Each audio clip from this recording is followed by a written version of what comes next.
Good evening, ladies and gentlemen, and welcome to Ask the Unicorn. I am Ahura, and this is my stalwart sidekick, Kazi. Hello, today is August 31st, 2016, and it is episode 98, and there's a camera. I know what the camera is. Oh, I put it there. So, how you doing? We're doing just fine. It's been an interesting week so far. Last week was pretty interesting as well. I hope that you all have gathered your questions. As you all know, that I answer any type of question dealing with the paranormal, the metaphysical, the spiritual, and the mystical. However, there are two types of questions I do not answer, and that is whether or not someone is going to die and whether or not someone is cheating on someone. So if you have those types of questions, you should probably take it up with the person that you're asking about. Beyond that, any question is fair game. Hopefully we can benefit from the question that you ask. For those of you that are students of mine, I would ask that you keep the questions general so that we're not discussing things that you are actually learning in class, unless there is something that you severely need help with. Beyond that, everything is game. Now, before we begin, I'd like to give a shout out to all my colleagues in the independent film industry. And we're all working very hard to bring you all some wonderful entertainment. And I've been working on my film, Foul Care, and it is coming out very soon. I'm very pleased with it, and I hope that you all will be very pleased with it. I've worked very, very hard on it, and I have this profound respect for editors now, since I've had to edit everything. It's not an easy job. It's a very tedious job and a very lonely job, but it's worth it when you see the finished product of something. So, without further ado, let's get on with the show. The unicorn is in. I'm listening. We have questions from YouTube during last week's show, and they came in after the show is over. So we'll start off with Alana. She asks, what is the scariest investigation you've ever done? The scariest investigation that I have ever done, since I really don't scare easy, but I guess if you're talking about investigations that have creep factor, it's when we went out to, one of the ones is when we went out to a place to do an investigation at a house where the family was just very terrified. They were terrified of some of the events that were going on there. And we went out to the house, and I took a group of students with me just so that they can have the experience of going out on an investigation. However, there are some investigations that you really don't take students to. So when I got out there, everything turned out to be one of those things that you don't take a bunch of students to. So I just had to have them hang back while I did my job. And while I was following around the energy trail of an entity, and they had gathered all of their things into one room because they were just so ill at ease with things that were going on in the house. And it was the music room where the husband did all of his music. He had a lot of electronic equipment, so I told him, that's probably one of the best rooms that you want to stay in because it has a lot of activity, a lot of physical activity. So they kind of, were already intuitive about it, but it was just very creepy out there. So I went and I took two of my assistants and we started investigating the place. We found some very creepy things. We found out that the person there, my first impression that whoever had the house before them or a while before them and had the property was just not a very good person at all. Just a terrible person. Well, while we were there, and as I was cleaning the house, going through my cleaning ceremony, the wood stove turned on. And, you might think that that's not unusual at all. The wood stove turned on. It was cold. This is Maine. You get it. But the husband turned sheet white.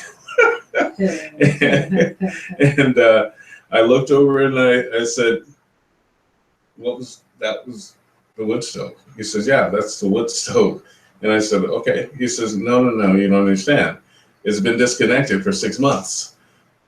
So I looked over and I went, Well, son of a gun. Pull the plug, or you like, No, here it is. No, the plug there was no plug. Yeah. It had been totally That's disconnected. what I mean. Did you pick it up off the floor? Yeah, I did. I went over to the wires and went, look at that.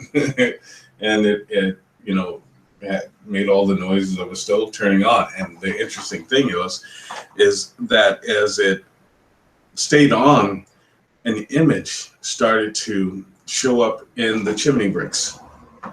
So I went over and I traced it, and I drew a picture of the image that was traced in. We found out that image, that very image, was the person that owned the property. And I described him to a T and drew him perfectly. Well, after that happened, I told my team, okay, you guys stay over here. I need to go and walk around. So I did. And a toy started to talk.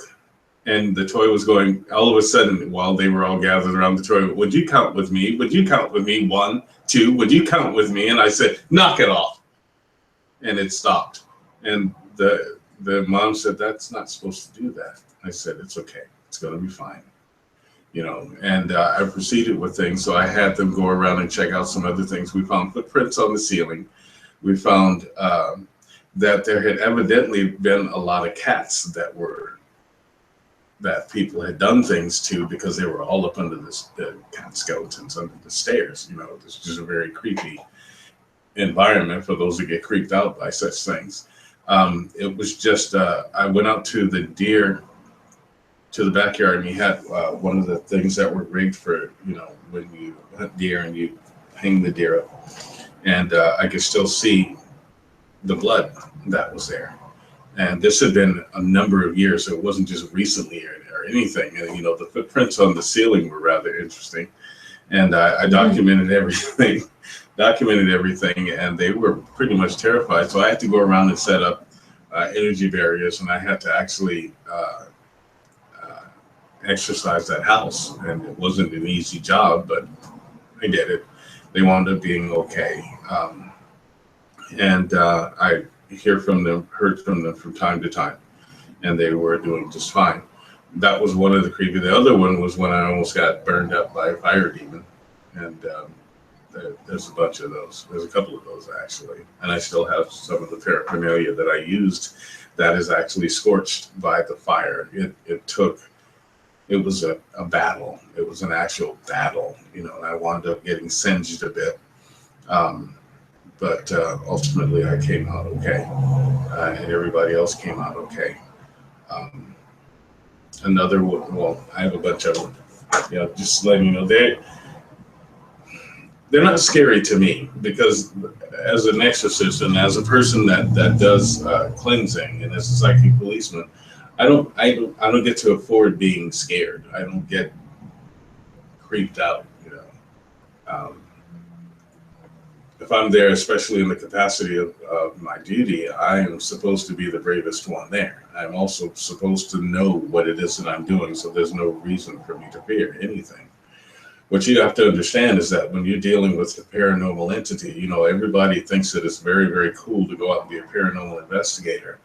And you could run up on something that is rather rough. And the last thing that you need to show is fear. And if you watch a lot of these silly little shows, you see people screaming, running, saying, oh, something brushes my shoulder, did you see that? Oh my God, this is so scary. No, it's not. It can't be. You're not supposed to be. You cannot be. There are human reactions, which everyone has. However, even if you're quaking in your boots, you must always be the sturdiest one there. And that's exactly what my job is. My job is to go in and deal with the entity if there is one. I don't go picking fights. I remember when we went to, we were flown out to California to be interviewed by the board of Spike TV. And the guy was saying, I told him what I do. And one of the guys were saying, okay, yeah, we'll have Ahura Z going and kick the demon's butt. And I said, hey, wait a second. I'm not going to go start a fight with a demon. That's the last thing I want. You hear people throwing that word around all the time, and all they've encountered was some spirit or some angry spirit or some astral being, dealing with a demon is not a lightweight thing. It's not something that you joke about. It's also not something that you desire to do. I don't care how tough you are. I'm pretty sure that demon is tougher. If you have to deal with it, you deal with it. If you have to fight for someone, you fight for them. You are their last defense, and you don't get to run away. At least I don't get to run away.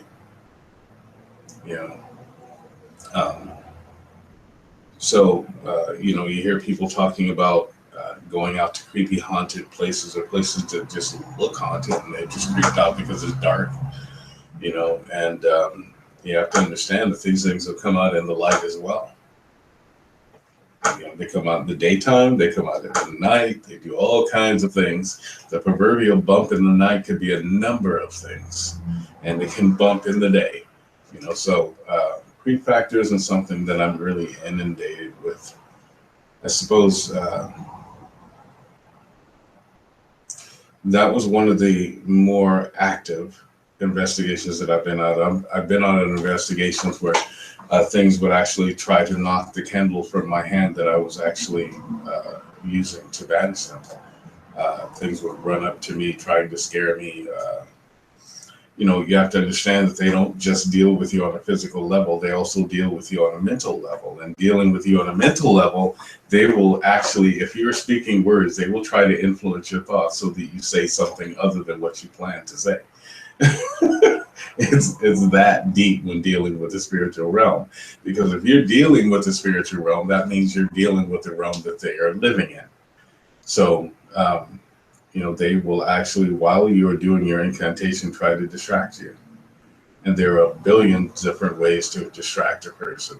You may hear a noise or a scream, or you may feel something on your leg, or you may feel something all around you. Things that you can see will come running up to you, threatening you, or knocking the candle from your hand, or you mean to say, by the power invested in me, and they'll try to make you say something entirely different. Dealing with the spiritual realm and the paranormal realm is not an easy job, and there's nothing really cool about it. I hear people glamorizing it all the time. There's a couple of people that say, hey, we're going to go to this haunted place. Who wants to go with us? And I hear it all the time. I don't take people on tours. That's ridiculous. You don't take people on tours. You wind up getting them influenced by whatever is there, because they are not properly prepared. They are not properly trained. They have not built up the defenses that they need to build up in order to withstand the energy of something that is malevolent, or even possibly malevolent. A lot of people wind up getting sick or experiencing some type of psychosis or neurotic behavior afterwards, or they wind up being just stressed and fearful, and they can't understand why they are feeling the way that they are feeling. Well, it's because the person that is deciding that they're going to take someone into a paranormal zone and act as if it's Disneyland subjected them to being invaded by an energy. Now, listen to me really closely. There are a lot of people that have discovered that they are empathic. A lot of people that, as empathic beings, do not, and telepathic beings or even psychic beings, do not yet understand how to separate their feelings from someone else. What we all need to understand, and everyone needs to understand, is that these people that are in the spiritual realm merely lost their body. They did not lose their minds. They did not lose their ability to think, nor did they lose their ability to make decisions and act. They merely lost that form of tangibility that we understand as a biomechanical unit that is called a human body. It is a very serious thing. People like myself may make it look easy, but we have to go through a lot of discipline, and we're good at what we do. If you get a paranormal investigator that says run, that is not a paranormal investigator. That person should hang up their camera or make films about something else. Okay? If that paranormal investigator takes you there and says, okay, everybody's going to walk around That is not a paranormal investigator. A paranormal investigator is your first and last line of defense. When I take people, if I have to take people, even the people that are there at the household, I say, can you please stand behind me? Can you please stay over here? Why don't you all go over there? Just go there and let me do my job. Okay? And before I even begin my job, I have to have complete serenity over that place. In other words, I ask the people, can I do anything that I need to do here in order to clean this place? At that point, they're supposed to tell me yes. And when they do tell me yes, I act as if that house is mine. Because that is the only way that I am going to deal with that entity. You must have complete serenity over the place that you are doing the investigation for you to be, effective. And that's the absolute truth. No matter what anybody tells you, no matter what book that you've read, no matter what show you've seen, or no matter what episode of Ghost Whisperer that you have watched, the moment that a person like myself steps into the place, I have to have complete serenity. So if I see something that I believe is holding on to a negative energy, I need to have permission to say that doesn't belong here and get rid of it. And believe you me, I have taken a lot of things out of people's houses. I have taken their Ouija boards and smashed them right in front of them. I don't care what all of the myths say. I don't care what movie someone said, oh, you're not supposed to break them because blah, blah, blah. No, I have taken them. I have smashed them. I have thrown them in the trash can. I ask them, can I have this? They say yes. I break it right in front of them. This is what you have to do. If there's a negative piece of equipment or if there's a negative object, I don't go put a doll in a case somewhere. I destroy it right in front of them. 1, to let them know that it is not invincible. 2, to let the entity know that there's no way that I'm going to be afraid of it. And 3, to break the energy.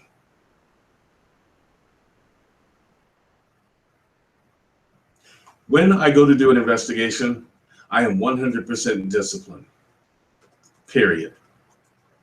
I do not joke. I do not mess around.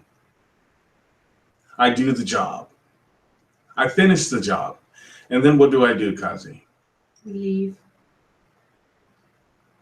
Exactly. I leave. And I leaving behind a set of instructions that need to be followed. And if the person follows the instructions, they will be fine.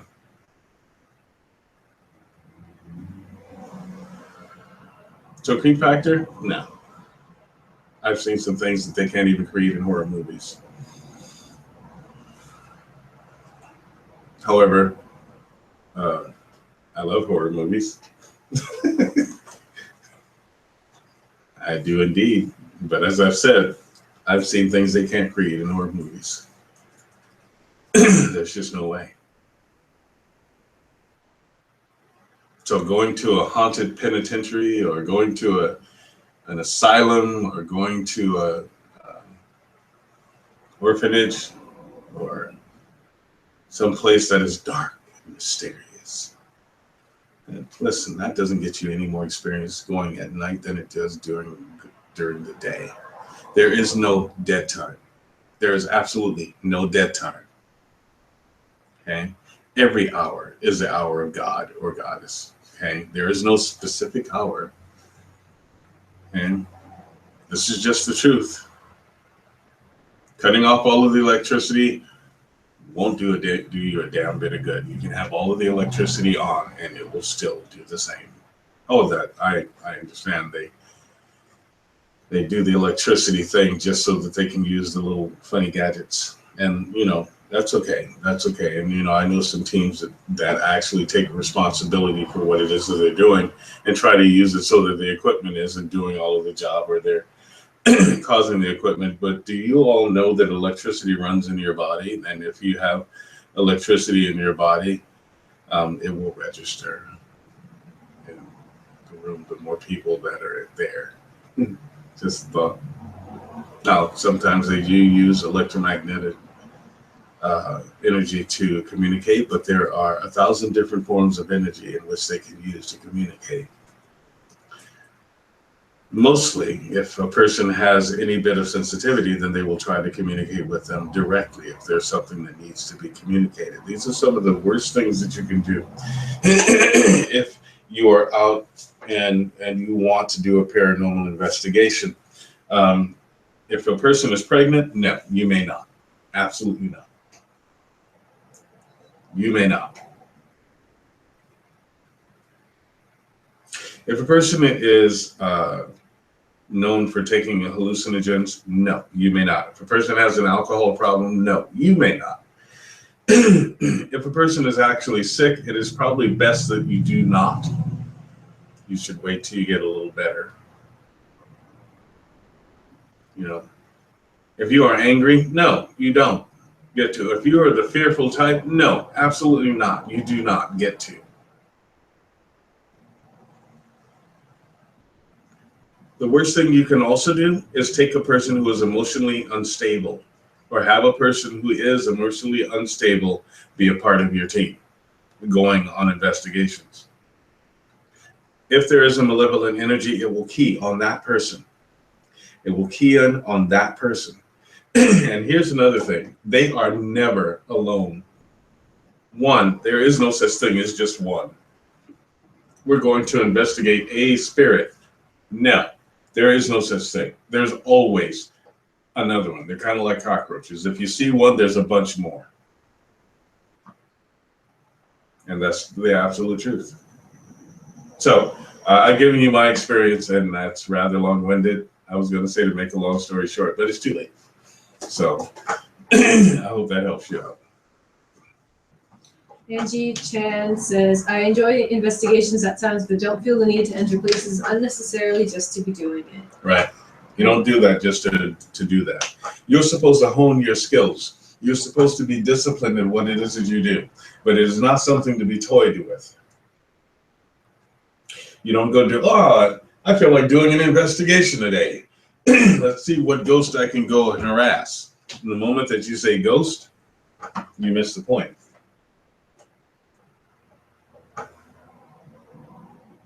So what else you got?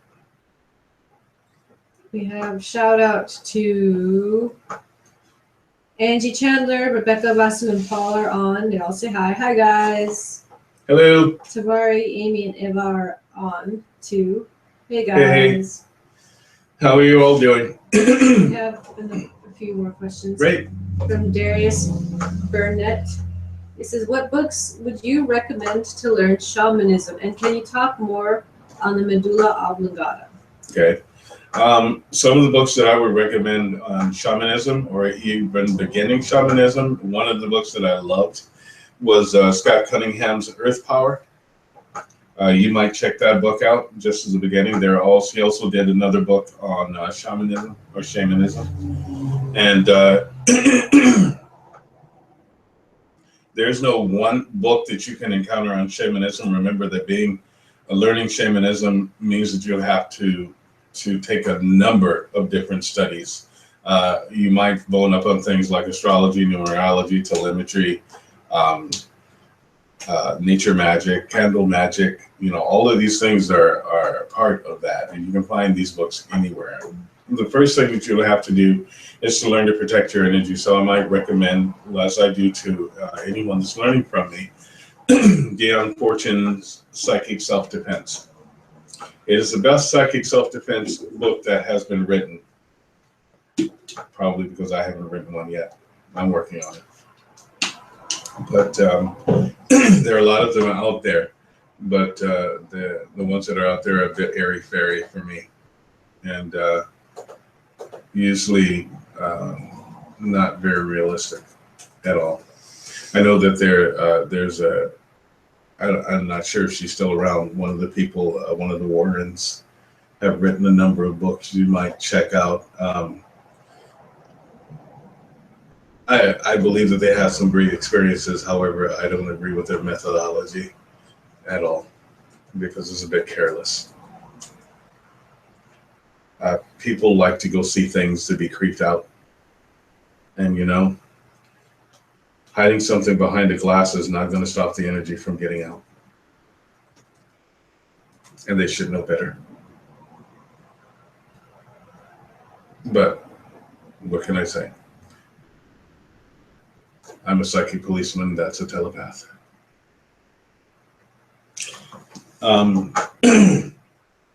That now on the medulla oblongata, that is the seat of your memories. Also the seat of memories from past lives. It's not just this life. It is memories from your whole lineage, and they have not yet figured out a way to tap into those genetic memories. Genetic memories can go all the way back to your origin, and that's also the seat. The medulla is also the seat of many of your feelings. Although we like to say that things exist here that have to do with the feelings, and they do, but the medulla oblongata, I'm just going to call it the OB. It actually is responsible for regulating such things and sometimes releasing certain things. It also releases another thing that could, if it was tapped into properly, enable a person to do superhuman things. I would have to think also that it would be a link. Like we hear the term the missing link all the time. Well, guess what? The medulla is actually the missing link that they like to call missing. It's not missing, it's just very obvious. It is responsible for a great many things. The more that we know about the medulla oblongata, the OB, the more that we can tap into our own hidden resources and transform ourselves. It's kind of like a fuel cell, but not really a fuel cell, that could actually help you transform or mutate into something else. We like to believe that it's also the place where aggression is released. But remember, the same place that aggression is released is the same place that evolution can be inspired or released. That's this exact same chemical. You know, it just depends on what else is introduced to it. A person can either evolve or they can revert. An overly developed medulla can lead to over passionate responses. An underdeveloped one can lead to lackluster. Interesting thing, that. You know, one might be able to think about that for quite some time. Maybe you can tap into the energy that the medulla or the OB is and see what can happen. Remember, your memories may go even further than your origin here on Earth. They may, but then again, they may not. That also means that you can draw upon those memories. You can also draw upon the substance of those memories, if you can, in fact, get in touch with it. Some people remember other lives. I do. Some people cannot. Doesn't mean that they're any worse. It just means they don't have the ability to remember those things. Anything can trigger a remembrance. Even bumping your head can trigger a remembrance. So I hope that helps you out. It's a long thing to talk about. But check out some of the books by Scott Cunningham. I like the way that he writes. The other people tell good stories. Some of the others do tell good stories, but Scott Cunningham's books are very, very simple, very easy to deal with. And you never really needed much to acquire to accomplish what it is that he was talking about. So I hope that helps you. What else you got?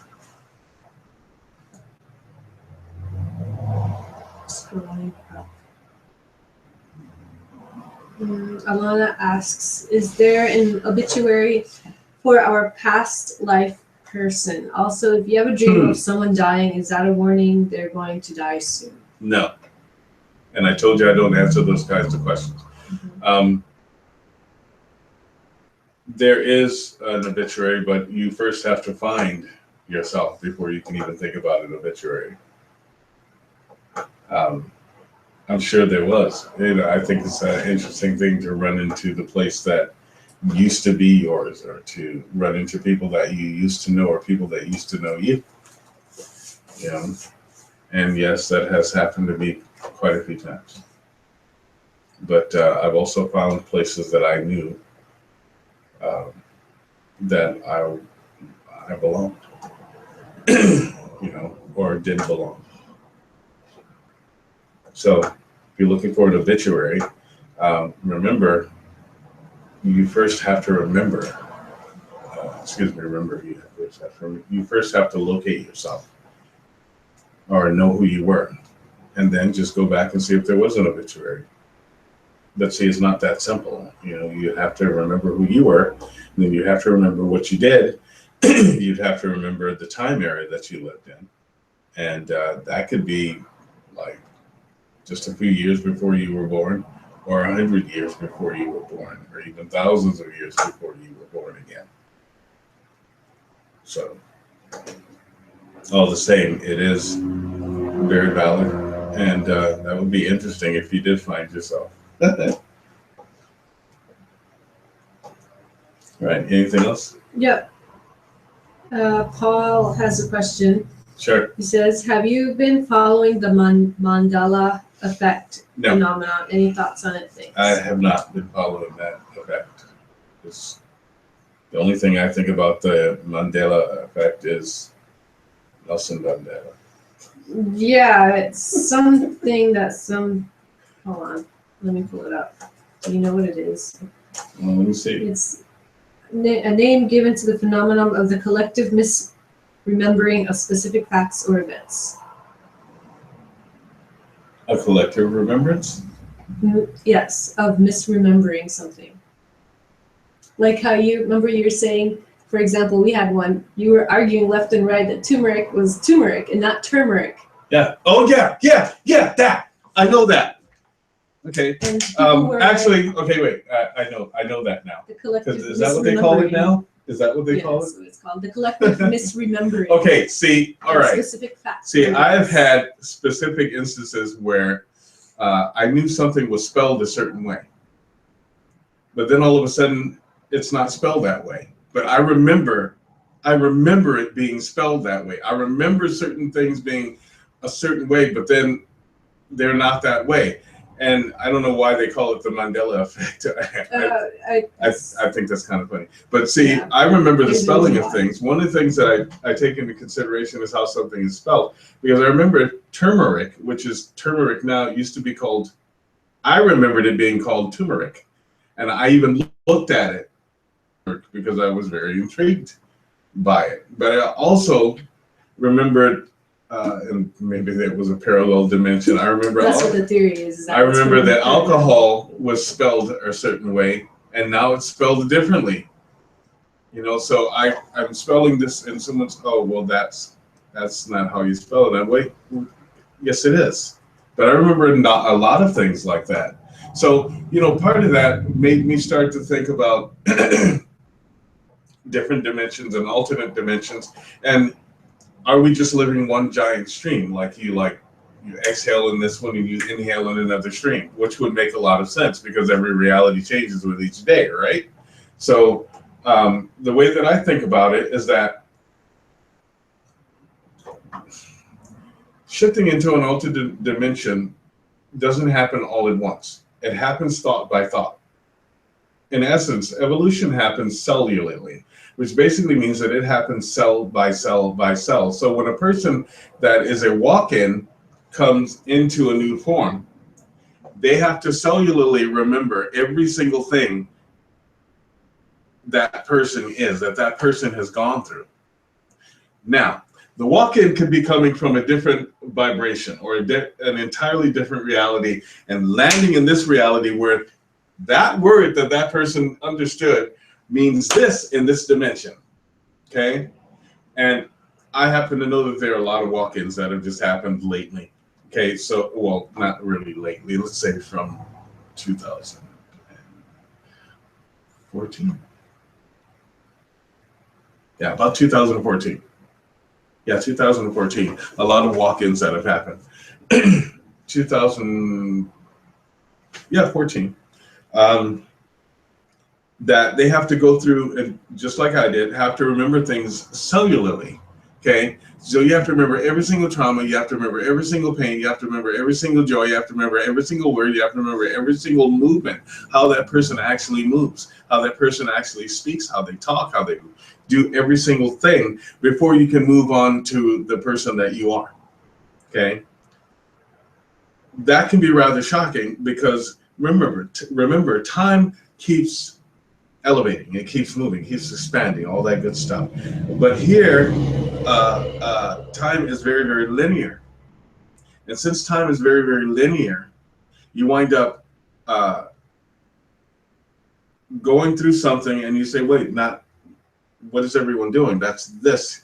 That's not, no, I remember this. I know this is a fact. This is how this is. But in the dimension that people are in, it's not that anymore. So a person like myself can remember both streams. I remember turmeric being called turmeric. I remember alcohol being spelled ALCHOLHOL,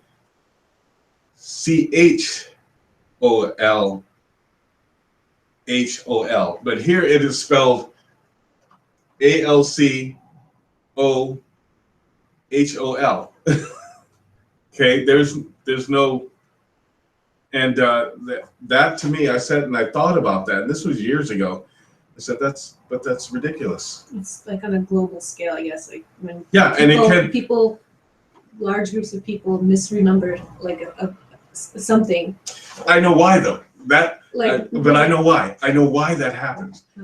It's that ultimate dimension. And when you get a group of people that misremember, they can even misremember you. They can misremember someone. And you know what? That's because somebody ran into their doppelganger. Somewhere, someone found their doppelganger and they met. Not only did they met, but they actually had some form of contact that caused a paradox. And that happens a lot and we don't even know it. So that has to do with turmeric and not turmeric? Yes, it does, because everything changes. So it's don't you understand? Every single reality changes. For instance, okay, let's say that I have this shirt on right now, right? Okay, I have this shirt on, and what I know is that the spaces are red and the flowers are gold. All of a sudden, boom, the flowers will be gold and the flowers will be red and the spaces will be gold. But I'm looking and saying, yeah, wait, that's not it. This is wrong. Mm-hmm. A person like me would be very conscious. And you get a group of people that are very, very conscious of something that actually happened. Now, okay, that's only one thing that could have happened. There's another thing that could have happened. Another thing could have happened is that there was an outside visitation that caused everybody to misremember something because they actually extracted the memory out of them. Well, there was one incident, I guess.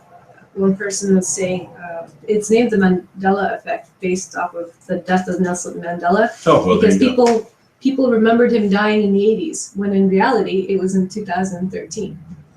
Wait, no, I remembered him dying. Wait. No, it was 2000. It was earlier, yeah. Oh, no. I remember seeing him in the 80s. Yeah.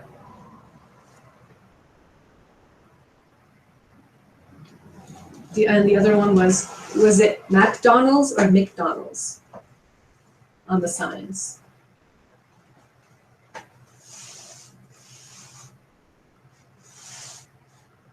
It was McDonald's. Today it's McDonald's. Yeah, I know. It's McDonald's now. I remember it being McDonald's. I remember a lot of things, but I also think that has a lot more. They may have named it after Nelson Mandela, but it has a lot bigger implication. It has a very, very wide implication. And now I'm seeing things about that they don't want you to remember, such as the Philadelphia experiment that actually happened twice. There's also Fort Knox. There's not this Fort Knox. There's the other Fort Knox. There was also Innsmouth. Remember Innsmouth? Okay, Innsmouth, which was that town that was near the coast, that actually had a bunch of people that actually mutated, and they wanted to hide that. So they took it off of the map for years, and now it's back again. And nobody remembers that it was gone. Paul says the Mandela effect is really popular right now on YouTube. Thousands of videos about it. I never really checked those out.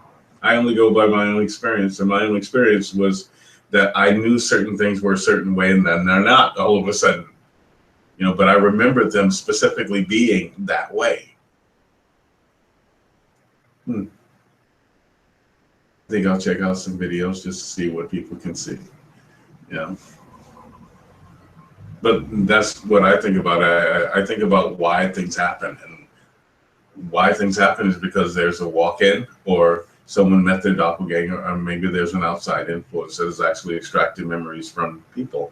And it's not that difficult to extract a memory from people. You can also insert a memory in a person.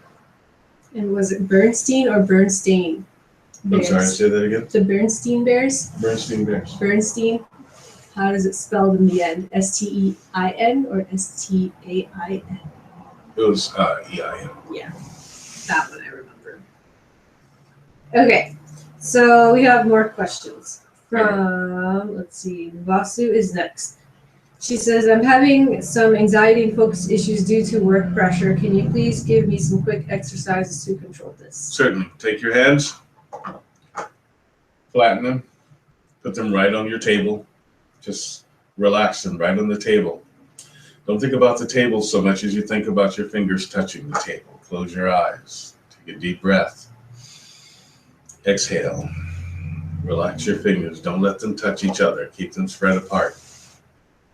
When you inhale, lift your hands. You exhale, lower your hands and touch the table again. Do that 7 times. As you do this, you'll begin to actually feel what the table feels like. And when you do, just keep breathing. Don't block out any thoughts. Don't try to concentrate on any thoughts. Don't block out any sounds. Just keep doing it. Do it slowly. And then on the 7th breath, hold your breath for a moment. Take all of the concerns that you have, place them in the palm of your hand, your mind's eye. Blow them away. Open your eyes. You should be fine. Works every time. That should help you.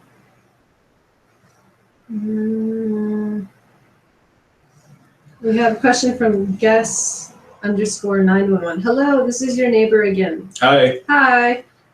I question numerology. Ever since unfathomable changes happened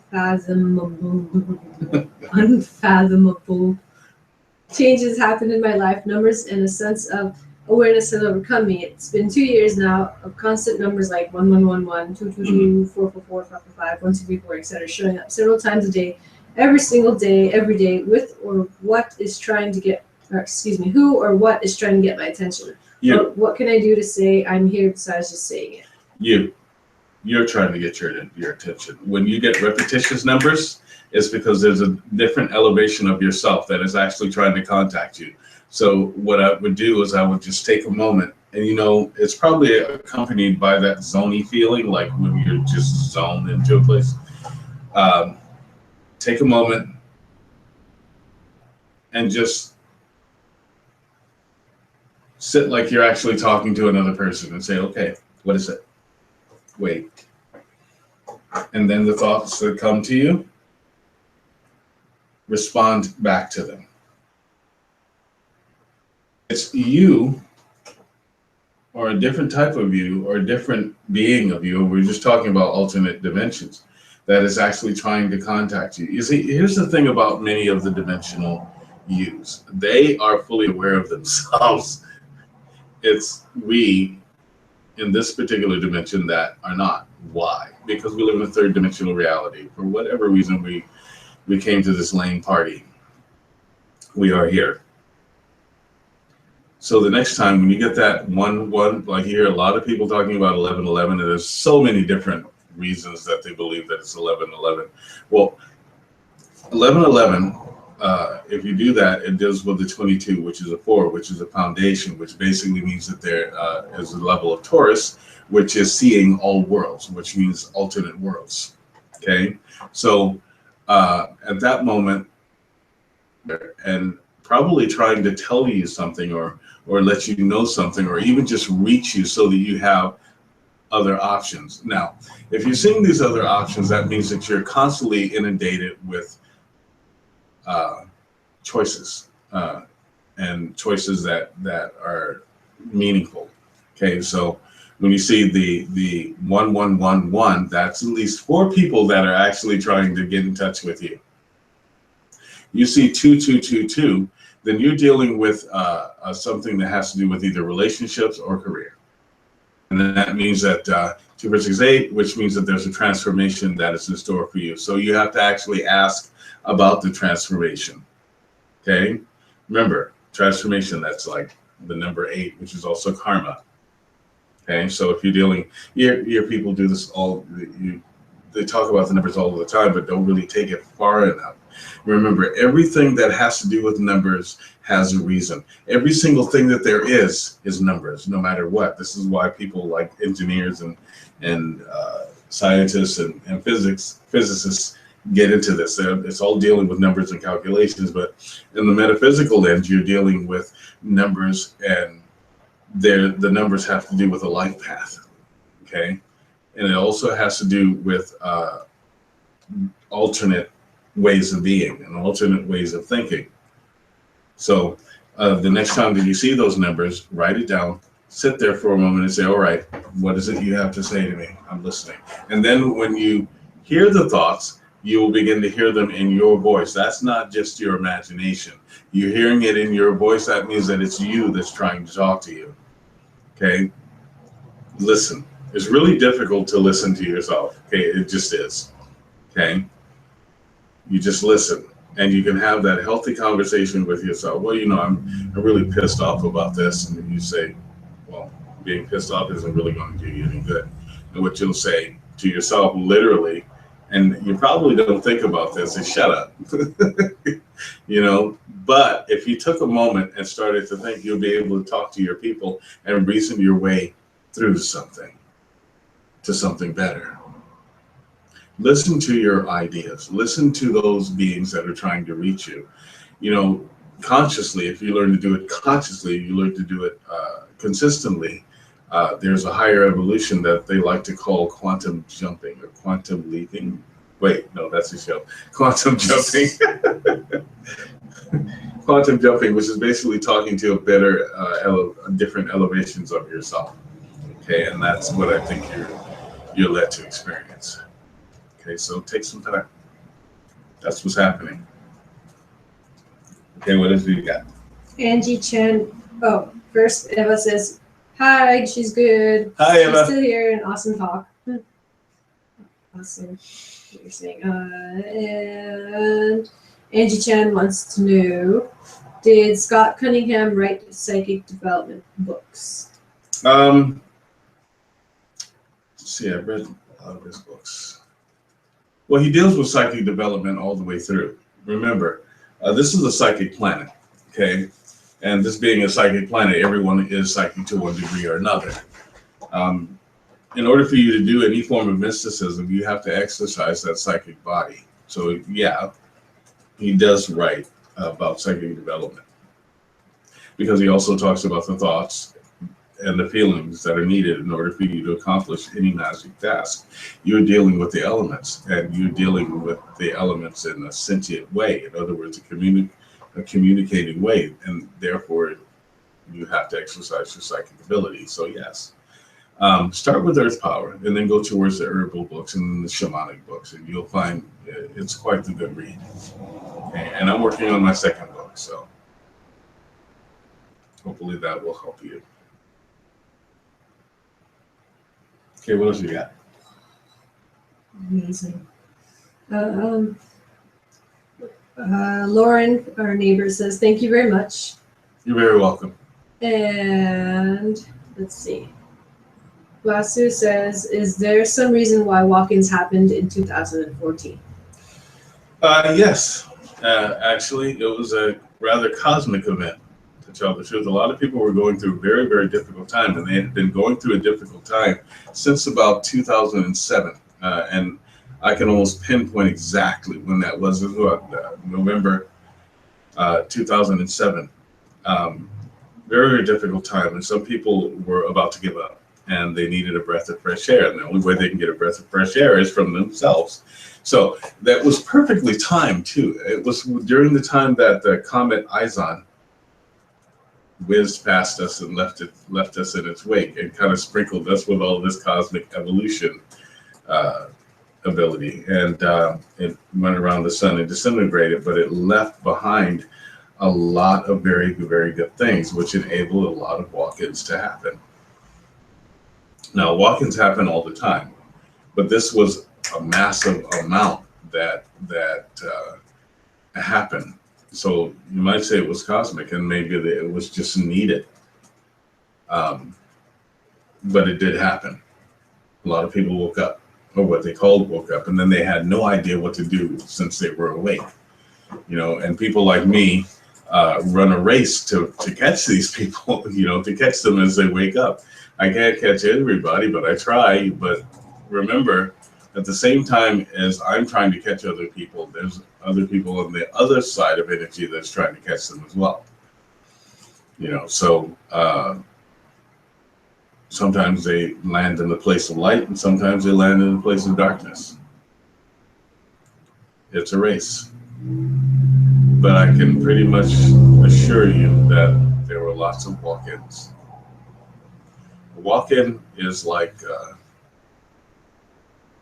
is you, because it has to be the same type of a being, has to be, that is more evolved or able to handle something that you're not able to handle. And it's entirely necessary.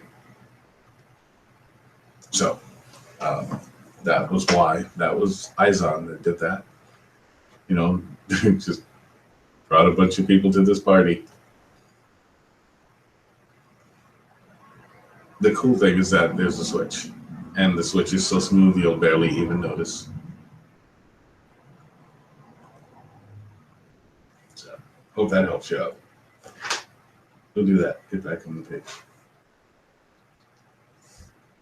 What else have you got? This next question is from Darius. He says, what is it when you see faces when you close your eyes before going to sleep? It's because your body is in a lull period, which basically means that you're about to let go of the third dimension. So you're more able to see things on other dimensions. You may not fully see them, but you'll get impressions of them, which basically means that your intuitive ability is above average. That's what that means. Remember, there are millions of beings here. I always find it funny when a person says they're ghost hunting, because you don't really have to hunt for them. They're always around. There are a multitude of them around at any given moment. And, you get to see them sometimes if you're paying attention. You'll also hear the voices, or hear their voices or other activities. But that's what that is. That's your intuition is actually getting to kind of let down its hair, spread out a bit because you're about to go to sleep. So you're not really concentrating on the physicality of things. What else? Vasa says, thank you. I'll try it before and after work. Good. It will help you. Darius has another question. Sure. What are your thoughts on what they would call Mashaya seeds? Did I say that right? Mashaya seeds? Mashaya seeds? Let me see that. Maybe he means Messiah seeds. Mm-hmm.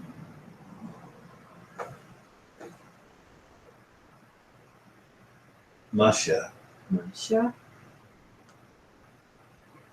I'm sorry, I'm not really familiar with that, but Masha, Abraham's promised seed. Hold on. Oh, Abraham's promised seed. Masha.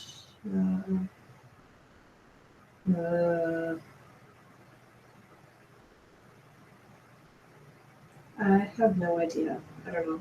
Well, it's right there. I don't know what it is.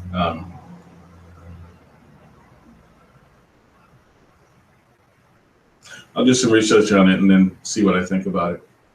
I don't really do that. I mean, It's a book, I think. yeah, that I don't really do that. When I go for knowledge that is actually esoteric, but I'm sure that whatever it is, maybe I understand it as something a little different. I'll have to see. I'll get back to you.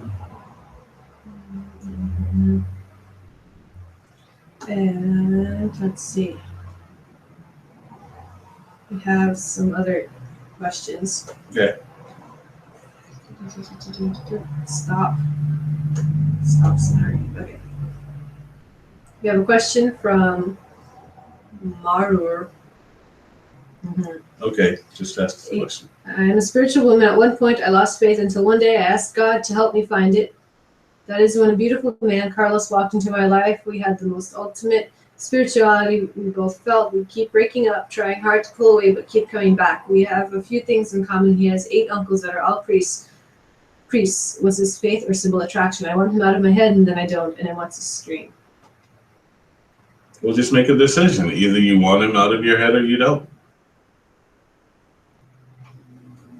If you don't, there are ways to get him out of your head. If you do, then make the decision to be there with him. Because what's keeping you apart? I mean, I don't know. I mean, just if you want to be with that person, then be with that person. If the two of you can't coexist together, there's only one way that you have to get rid of everything that that person, represents in your life. Now once I gave a lesson at this and it got totally misunderstood. If you have children with a person, there's no way you're going to get rid of that person. Okay, so don't try.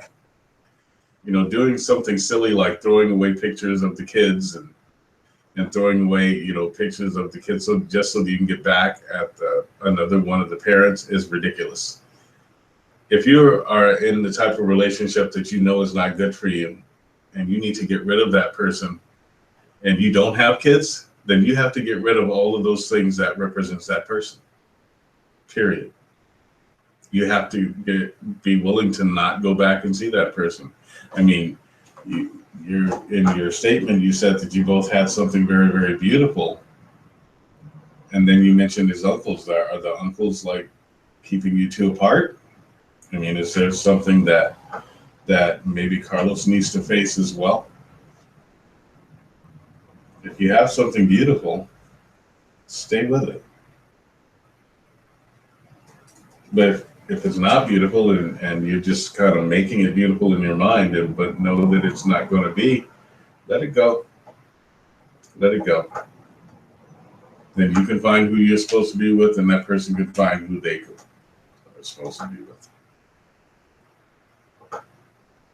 We have another question from Red. We have a couple of questions from Red, and also a quick comment from Thomas Manello.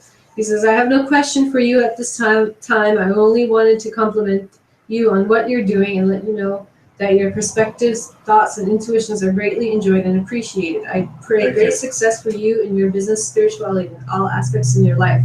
I've been trying to catch up on your YouTube podcast, but this will take me some time as I have some time constraints due to family obligations. I have greatly enjoyed what I've seen so far. Be well. Thank you very much. Question from Red. So I've had a few questions about dream interpretation, starting with my first one. I've had multiple dreams where I've lost teeth of my own. I've heard that usually means anxiety or stress, though. I had a dream where a person I loved had missing teeth. Could you interpret what that means? I really don't know what to make of it. That means that you're concerned about someone. Maybe they're going through a hard time and you want to console them in some way. If you're going to do that, then the way to console them is not feeling bad for them.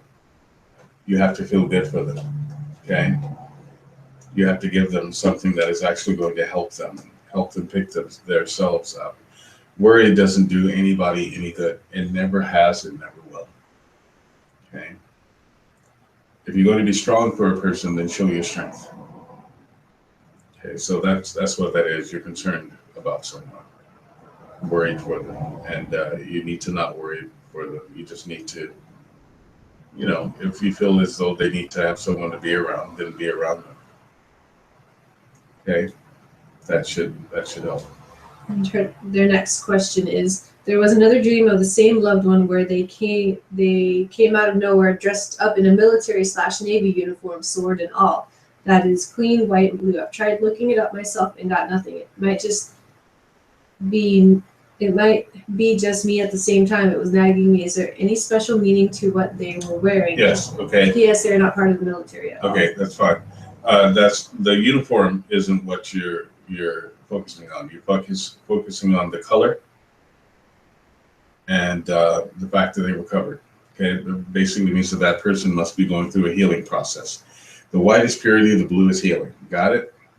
Okay, so the blue is also healing. The white is also freedom. So you have to take the combination and mean that they're going through a healing process that will purify them. And they're okay. You just need to, that person evidently has some form of discipline that is helping them. That's what that is. Or they will be okay. Yeah, she's saying that person was an ex and also their first love. Yeah, well, there's an old saying, you never forget your first love. I mostly do, but every once in a while I get reminded. Baseball. No. Okay, I'm just messing with you. Okay, it is 8:35. We are out of questions. I'd